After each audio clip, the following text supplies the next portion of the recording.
떨게나무가 소멸되지 아니하였으므로 모세가 이르되 이제 내가 옆으로 가서 이 큰 광경을 보리라. 떨게나무가 어찌하여 타지 아니하는가 하였더라. 그가 보려고 옆으로 가는 것을 주께서 보시고 하나님께서 그 떨게나무의 한가운데로부터 그를 불러 이르시되 모세야 모세야 하시니 그가 이르되 내가 여기 있나이다 하거늘 그분께서 이르시되 여기로 가까이 오지 말라. 네가 선 곳은 거룩한 땅이니 네 발에서 신을 벗으라 하시고, 모세가 하나님을 만난 이 사건은 모세 개인의 삶에서는 물론이고 이스라엘 백성의 삶에서도 매우 중요한데요. 이 사건이 중요한 이유는 예수 그리스도를 통한 이 구원이라는 전체 문제와 관련해서 아주 위대한 교훈이자 모형이기 때문입니다. 여러분, 구약이 전하는 그 위대한 메시지와 신약이 전하는 위대한 메시지는 사실 하나인데요.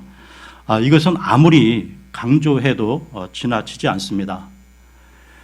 구약과 신약에서 이 역사하시는 하나님은 동일한 분이신데요. 그러니까 신약 성경이 완성된 그 AD 100년 이후 초창기에 교회가 성령의 인도에 따라 구약과 사복음서와 신약 서신들을 하나로 묶을 수 있었던 것도 이 하나님이 동일하시기 때문입니다.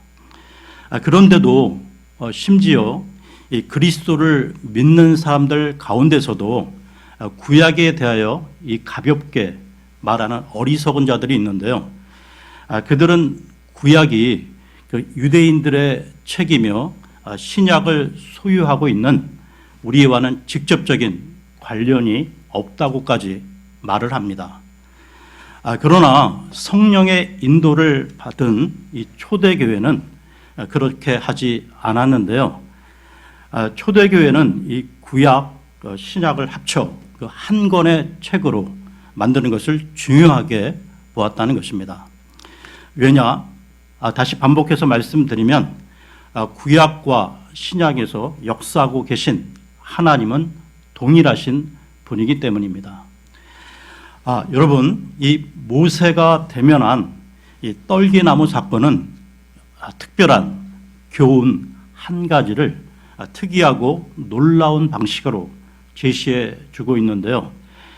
여기에서는 복음에 어떤 자세로 다가가야 하는지 보여주고 있다는 것입니다.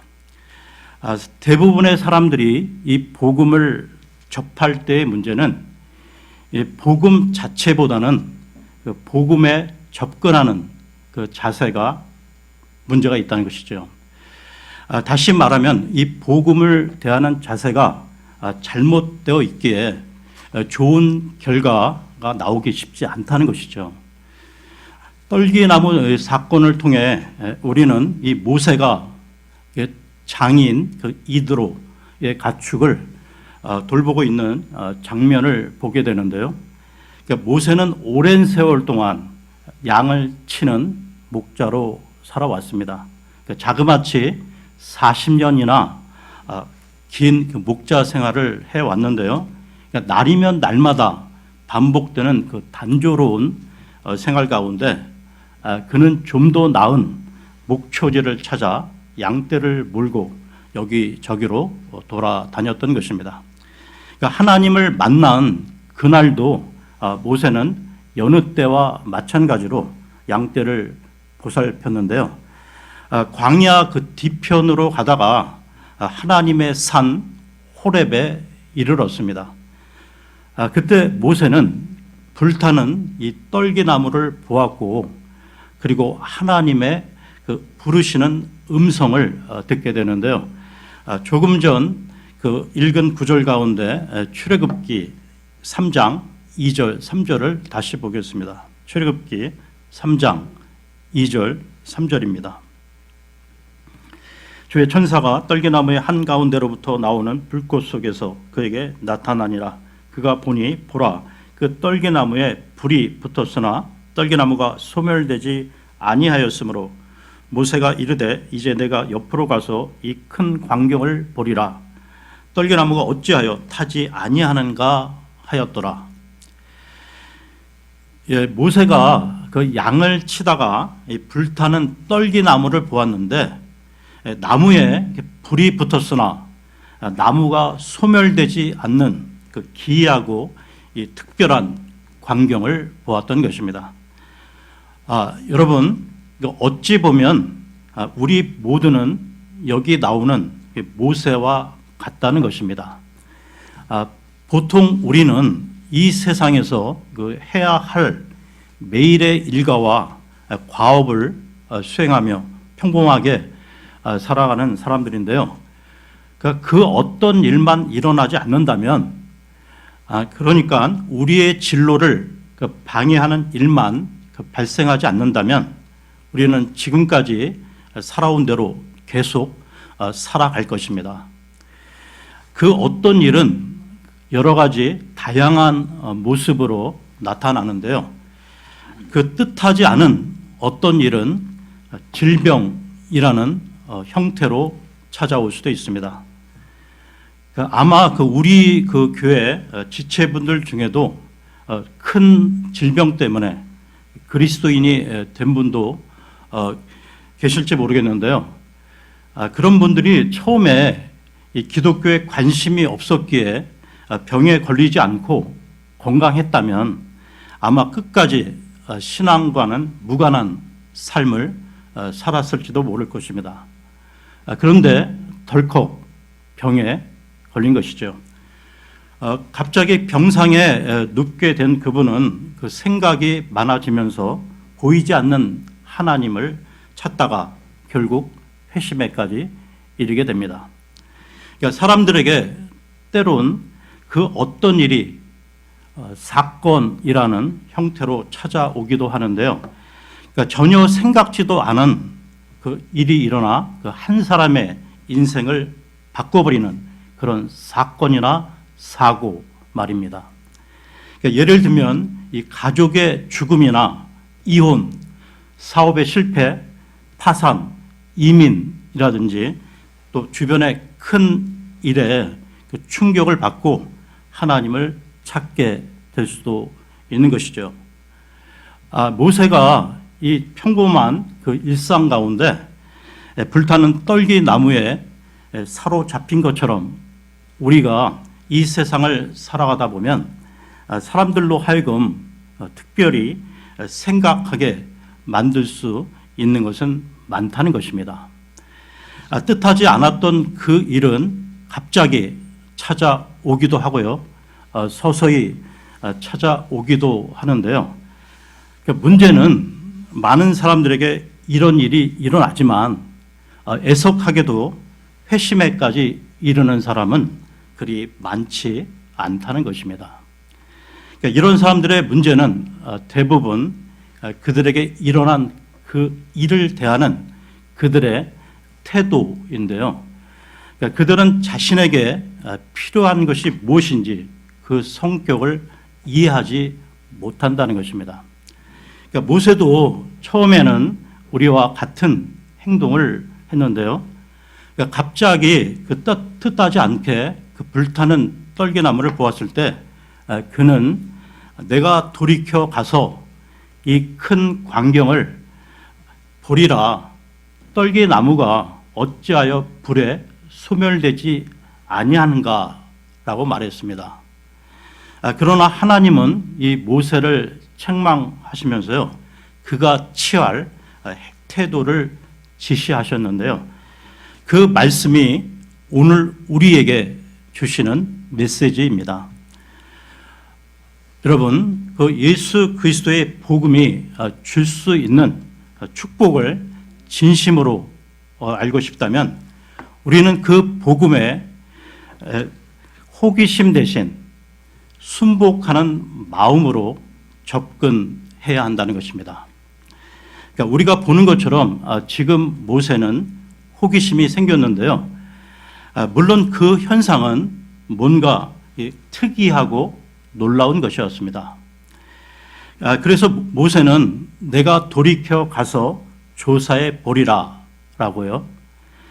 모세 또한 우리와 같은 인간에 지나지 않았다는 것입니다. 어떤 이들은 이 기독교에 대해 읽고 논하고 논쟁하기를 좋아하는데요. 확실히 그들은 흥미, 즉 불타는 떨기나무를 갖고 있습니다. 내가 돌이켜 가서 살피고 알아보리라. 여러분, 세상에는 이처럼 기독교 신앙에 대해 접근하며 인생을 허비하는 사람들이 많다는 것이죠. 그들은 항상 그것을 읽고 이야기하는 등 그것과 관련하여 많은 무언가를 하고 있습니다. 예를 들어 그들은 자신의 죽음에 대해 여전히 관심이 많지만 그것에 대해 진정으로 아는 바가 없다는 것이죠. 즉 그들은 일반적 죽음에 대해 피상적으로 알지만 행복하고 승리에 차서 영광스럽게 죽을 수 있는 방법은 모른다는 것입니다. 그들에게는 죽는 것도 유익하다. 그리고 내가 죽고 내 안에 그리스도가 살아 역사하신다라고 말할 능력이 없다는 것이죠. 절대 그렇게 말할 수 없습니다. 그들은 단지 연구, 조사로 시작해 그냥 연구, 조사로 끝나고 마는 것이죠. 그러니까 이런 그들에게 적합한 구절이 있는데요. 디모데 후서로 가겠습니다. 디모데 후서 3장 7절을 보겠습니다. 디모데 후서 3장 7절입니다.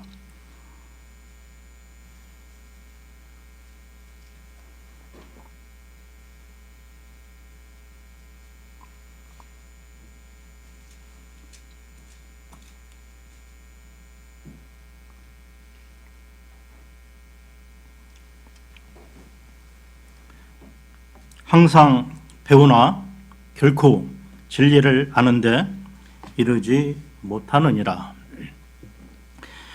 이처럼 세상에 많은 그 사람들이 진리와 그 실제를 찾겠다고 나서지만 끝내 발견하지 못하는 그들의 문제는 바로 복음에 접근하는 자세가 잘못되어 있다는 것입니다. 모세가 이 불타는 떨기나무를 보고 알아보리라 말했을 때 하나님의 메시지는 이 모세와 그리고 우리에게 이렇게 찾아와 말씀하시는데요. 모세야, 그런 자세를 버려라. 나를 연구하고 조사하려는 태도를 버리고 네 발에서 신을 벗고 네가 있는 곳에서 나에게 순복하라. 이것이 성경 처음부터 끝까지 흐르는 메시지인데요. 여러분, 우리가 제3자의 그 자세로 성경을 조사하는 검사관이라면 절대 그 성경 메시지를 제대로 이해하지 못할 것입니다. 그러니까 호기심이나 그 불러일으키는 분 정도로 하나님을 생각한다면, 그리고 단순히 그 사색하고 추측해 볼 수 있을 정도로 생각한다면 그 하나님에 대해 절대 알 수 없으며 그런 사람은 하나님의 생명 밖에 있게 될 것입니다. 그러니까 그렇게 접근해서는 안 되며 우리는 처음부터 이런 자세를 가져야 하는데요. 네가 선 곳은 거룩한 땅이니 네 발에서 신을 벗으라. 이것은 하나님을 만나기 위해 반드시 필요한 준비 단계라는 것이죠. 그렇습니다. 바로 이런 자세가 꼭 필요하다는 것이죠. 그러니까 요한복음 3장에서 니고데모라는 그 바리새인이 밤에 예수님을 찾아왔을 때 예수님도 같은 말씀을 하셨는데요. 그때 니고데모가 한 말을 쉽게 표현하자면 이렇습니다. 저는 선생님께 많은 관심이 있어 그동안 선생님의 설교도 많이 들었고 선생님이 행하신 놀라운 이적들도 많이 보았는데요. 선생님은 대단하시고 훌륭한 선생님이십니다. 라고요. 그때 주님께서 니고데모에게 하신 말씀을 찾아보겠는데요. 요한복음으로 가서요. 요한복음 3장 3절을 보겠습니다. 요한복음 3장 3절입니다.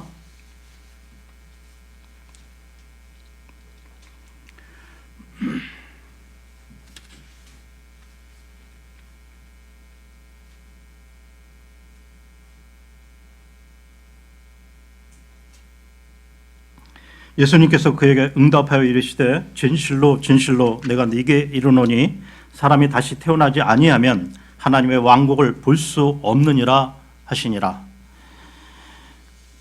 주님께서는 니고데모에게 이렇게 말씀하신 건데요. 나는 너와 토론할 수 없다. 너는 반드시 다시 태어나야만 한다. 네 발에서 신을 벗어라. 여러분, 이 메시지는 성경 어디에서나 찾아볼 수 있다는 것입니다. 그렇다면 어떤 사람은 이렇게 묻고 싶을지 모르겠는데요. 그 태도가 어떻다는 말입니까? 왜 이 문제만큼은 다른 것들과 다른 자세로 접근해야 합니까? 왜 나 자신을 순복해야 합니까? 이 질문에 대해 말씀을 드리겠는데요. 발에서 신을 벗어야 하는 이유, 즉 복음에 순복해야 하는 이유, 첫 번째는 복음은 창조주 하나님의 일방적 계시이기 때문입니다. 인생에서 이 복음을 제외한 다른 것들은 다 조사해서 발견할 수 있는 것들이기에 자칫 사람들은 이 복음의 잘못된 자세로 접근하기 쉬운데요.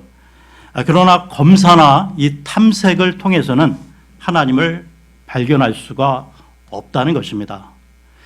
여기서 말씀을 찾겠는데요. 욥기로 가겠습니다. 욥기 11장 7절에서 9절을 보겠습니다. 욥기 11장 7절에서 9절입니다.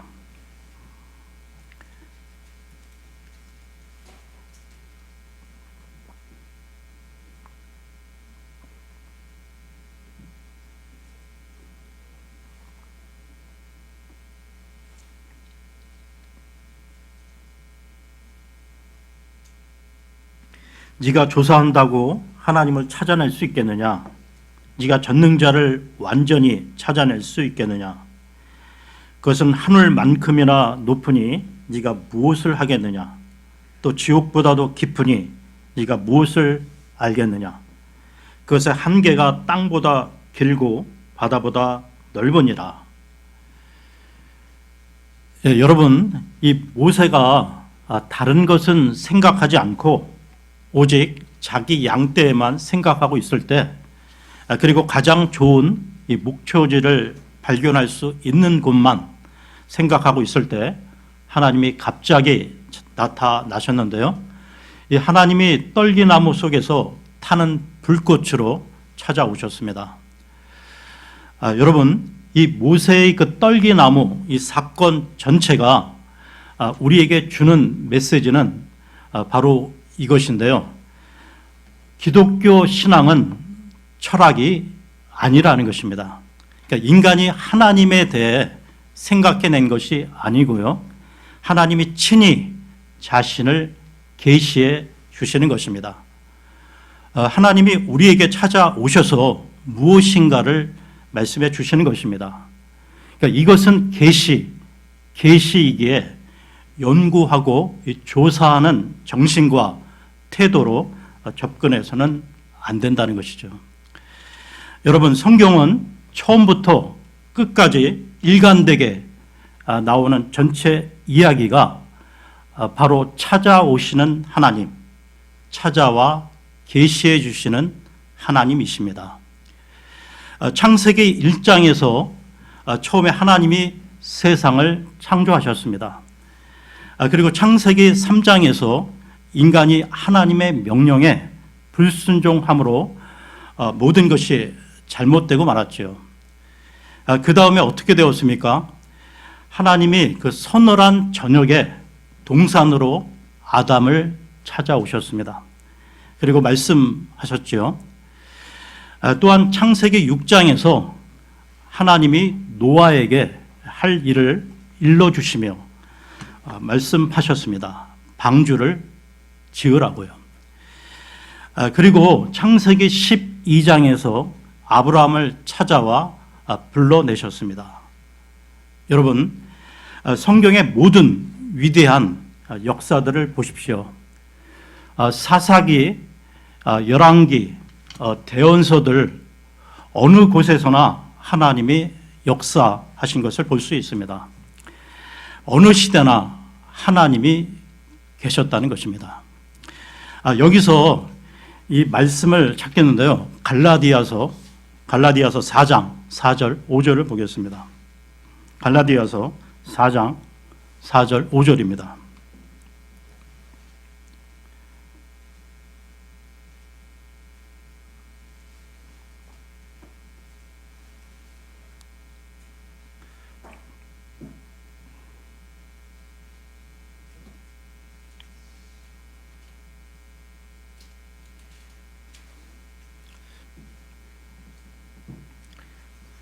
그러나 충만한 때가 이름에 하나님께서 자신의 아들을 보내사 여자에게서 나게 하시고 율법 아래 있게 하셨나니 이것은 율법 아래 있는 자들을 구속하시고 또 우리가 아들로 입양되게 하려 하심이라.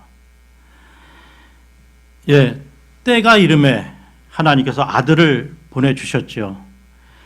이것이 복음입니다. 계시를 통해 하나님이 행하시고 자신의 자비로운 목적을 이루셨는데요. 여러분, 예를 들어 우리가 매일 사용하는 전기는 어떻습니까? 전기는 많은 생각과 연구, 조사를 통해 발견한 것입니다. 인생의 다른 모든 것도 마찬가지인데요. 그러나 여기 전적으로 다른 질서에 속한 진리, 독특하고 이질적이며 확실히 다른 진리가 있습니다. 바로 하나님이 말씀하시는 것인데요. 하나님이 우리에게 무언가 말씀하시고 자신을 계시하시며 나타내십니다.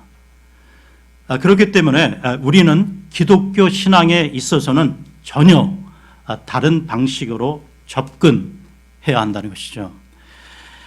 다음으로 이 복음에 순복해야 하는 이유, 두 번째는 이 복음의 계시가 기이하고 놀라운 것이기 때문입니다. 모세가 생각하기를 내가 돌이켜 가서 이 놀라운 광경을 보아야 하리라. 저 떨기 나무는 왜 불타는데 소멸되지 않을까? 이건 기적이다. 절대 이해할 수 없는 일이다. 여러분, 우리는 예수 그리스도의 복음이 초자연적인 것과 함께 시작된다는 이 사실을 인식하는 것에서 출발해야만 한다는 것이죠. 예수 그리스도의 복음은 인간의 머리로는 온전히 이해할 수 없으며 절대로 독특한 것입니다. 즉 예수 그리스도의 복음은 기적적이며 인간의 지성으로는 파악하기에 한계가 있다는 것이죠. 그것은 하나님이 행하시는 일입니다. 그렇다면 그것을 조사하고 검사하는 것으로 시작하는 것은 괜한 시간 낭비라는 것이죠. 그 연장선에서 만일 어떤 사람이 자신의 명철을 의지하고 나는 틀림없이 이 복음을 파악할 수 있을 거야 라고 말한다면 그는 구원받기가 힘들 것입니다. 여러분, 인간의 지성이 아무리 높고 훌륭해도 그 지성은 자연적인 것이기 때문에 초자연적인 것을 이해할 수 없다는 것이죠.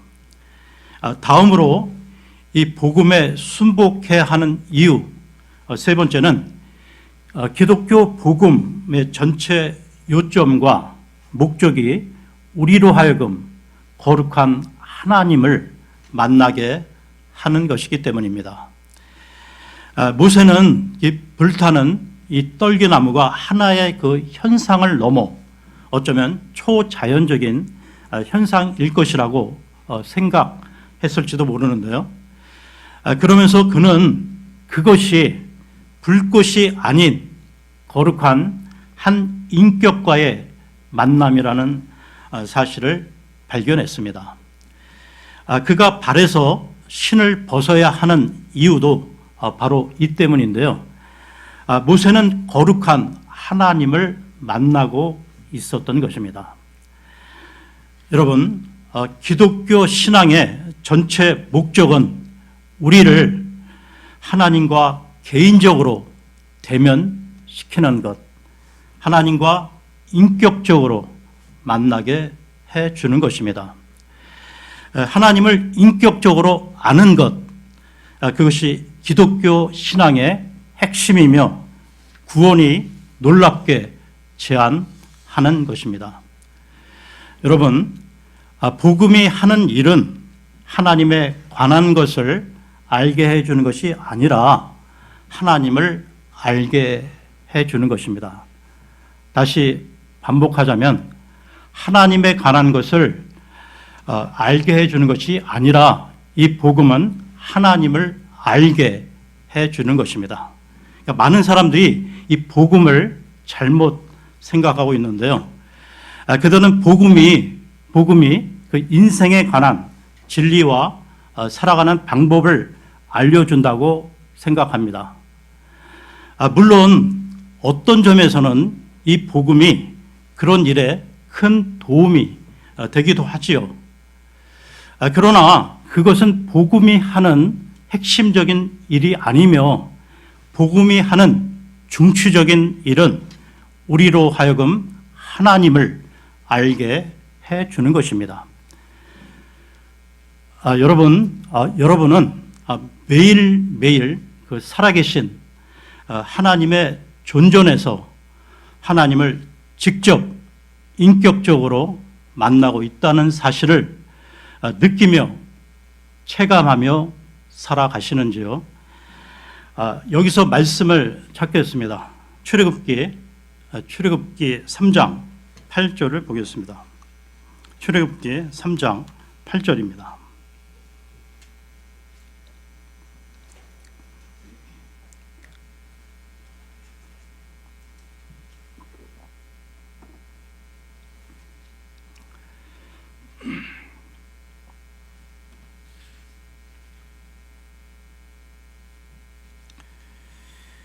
내가 그들을 이집트 사람들의 손에서 건져내고 그들을 그 땅에서 데리고 올라와 아름답고 광대한 땅, 젖과 꿀이 흐르는 땅, 곧 가나안 족속과 헷 족속과 아모리 족속과 브리스 족속과 히 족속과 여부스 족속의 처소로 이끌려고 내려왔노라. 내가 내려가서 건져낼 것이다. 이 얼마나 완전한 말씀입니까? 우리는 이처럼 구약 출애굽기에서 복음을 발견할 수 있다는 것입니다. 또한 바로 이것이 신약 전체의 줄거리이기도 한데요.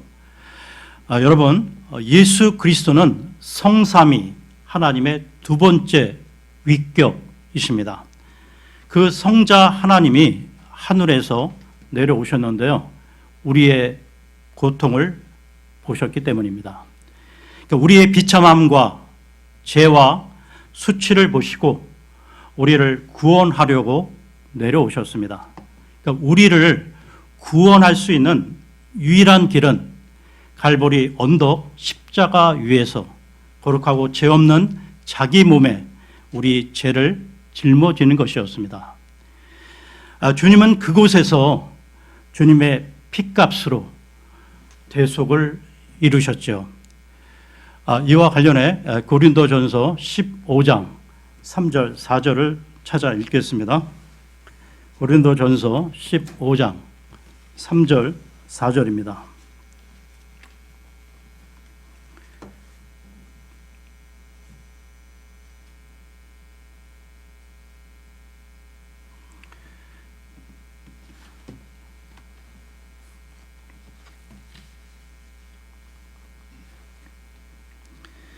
내가 또한 받은 것을 무엇보다 먼저 너희에게 전하였노니 그것은 곧 성경 기록대로 그리스도께서 우리의 죄들로 인하여 죽으시고 묻히셨다가 성경 기록대로 셋째 날에 다시 살아나시고, 우리가 이 사실을 믿음으로 우리는 우리의 죄를 용서받고 다시 태어난 것입니다. 또한 그 결과로 이 하늘나라에서의 영원한 생명의 복된 소망을 갖게 된 것이죠. 이 내용이 복음의 메시지입니다. 여러분, 만일 어떤 사람이 연구와 이 조사라는 객관적인 제3자의 자세를 취하면서 단순히 종교적 차원으로 접근한다면 그 사람은 복음을 제대로 알지 못할 것이며 그대로 어둠 가운데 죄의 노예로 남게 될 것입니다. 그리고 마침내 그의 종착지는 지옥 불호수가 되고 말 것입니다. 혹시라도 이 자리에 아직 구원받지 못한 분이 계시다면 겸손한 마음으로 자신의 지적 그 교만함과 자신의 고집을 내려놓으시고 순수하게 어린 아이의 마음으로 주 예수 그리스도에 관한 메시지를 계속 들어보십시오. 그리고 자신의 인생을 온전히 하나님께 맡겨보십시오. 주님께서는 죄와 사탄과 죄악의 죄악으로부터 당신을 구원하실 것입니다. 오늘은 여기까지 하겠습니다. 감사합니다.